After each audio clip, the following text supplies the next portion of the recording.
राधे राधे महाराज जी। महाराज जी, मेरी माता जी कभी मेरे कारण क्रोधित हो जाती है और स्वयं को बेलन से झापड़ मारती है, तो महाराज जी बहुत गलत है, आप गलत हैं। माता का स्वभाव तो गलत है ही, लेकिन आप भी गलत हैं। गुस्सा हो जाने पर बच्चे को उचित वाक्यों द्वारा, उचित दंड के द्वारा सुधारा जाता है, पर वो गलत सिद्धांत अपनाए हैं कि अपने को पीटना, अपने को ऐसा करना। प्यार से समझा देना चाहिए। इस प्यार से समझाते हैं पर बच्चे नहीं सुनते हैं आजकल के। हम कई बार बोलते हैं कि बेटा आप इस चीज को फॉलो करो, पर नहीं सुनते हैं। तो देखो, उसका कारण है आपने बचपन में संस्कार नहीं दिए उनको आध्यात्मिक। अगर आप माँ होकर के उनको आध्यात्मिक संस्कार देती, आपको उनसे कहती पैर छुओ, जब वो छोटे थे, अगर छोटे से बैठो, एक माला राधा नाम जप करो, राधा राधा बोलो, तुम्हें तब हम बाल भोग देंगे, आप राधा राधा जपो, तब आपको खिलौना देंगे, तब आपको हम घुमाने ले चलेंगे। अगर आप भागवतिक संस्कार डालोगे तो देखो, हमारी माँ ने हमें भागवतिक संस्कार बचपन से डाले, शुरुआत से ही बता, कराग्रे वस्ते लक्ष्मी कर मध्य धरती के पैर छुओ, चलो हमारे छुओ, पिताजी छुओ, भैया के छुओ।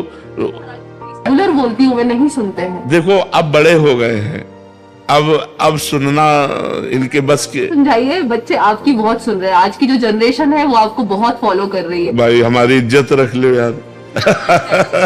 हमारी इज्जत रख लो कि अपने माता पिता के रोज चरण छुओ और माता पिता की आज्ञा का पालन करो। और आपको चाहिए कि आप इनकी माता जी हैं, आपको चाहिए कि इस तरह का व्यवहार ना करें। माता जी, अब बच्चों को मार भी नहीं सकते हैं, तो मैं अपने आप को हाथ नहीं, ऐसा उचित नहीं है। नहीं सुनते हैं महाराज। हाँ, अगर वो नहीं सुनते तो भगवान से प्रार्थना कीजिए कि उनको सद्बुद्धि दे, और नाम जप कीजिए और इनको दीजिए। जी बिल्कुल सिखा रही हूँ। नाम जप कीजिए और इनको दीजिए कि भगवान, मैं 1000 नाम जप करके अपने बालक को देती हूँ, उसकी बुद्धि शुद्ध हो।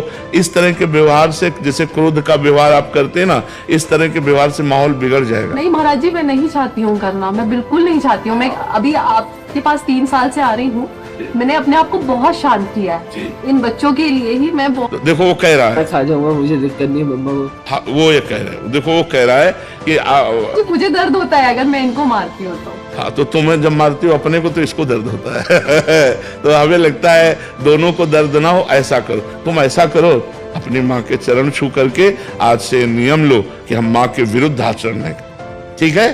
और हमारी इज्जत रख लो। कह रहे हैं आज के 9 लड़के आपकी बात मानते, तो हमारी बात मान जाओ यार, हमारी बात मान जाओ, तो हमारी तुम्हारी दोस्ती हो जाएगी, ठीक है? दोस्ती मंजूर है तो माता के रोज पैर छूना, और जब जो कहे उसे मानने की कोशिश करो। गलत वो कहेगी नहीं, माँ है, वो आपकी उन्नति चाहेगी। जिसमें उसको लग रहा है कि हमारा बालक पतित हो सकता है, उस बात को रोकेगी। वो वही चाहेगी जिसमें आप प्रकाशित हो, समाज में उन्नतशील हो, आप सुखी रहे। हमें लगता है कोई माँ ऐसा नहीं चाहती हमारा बालक गिरे, गंदे मार्ग में जाए या वो दुख पावे, समझ रहे ना? तो अपने माता पिता की बात माननी चाहिए, चाहे बच्ची हो चाहे बच्चा हो, और माता पिता को सुख देना चाहिए। हमें एक बात तुम्हारी अच्छी लगी कि माँ अपने को मारती तो तुम्हें दुख होता है, इसका मतलब तुम्हें माँ से प्यार है। अगर प्यार ना होता तो अपने को पीटती, हमें तो नहीं पीटती, हम निकल जाए, लेकिन तुम्हें दुख होता है, बहुत अच्छी बात है। अब ऐसे आचरण करो कि माँ अपने को ना पीटे।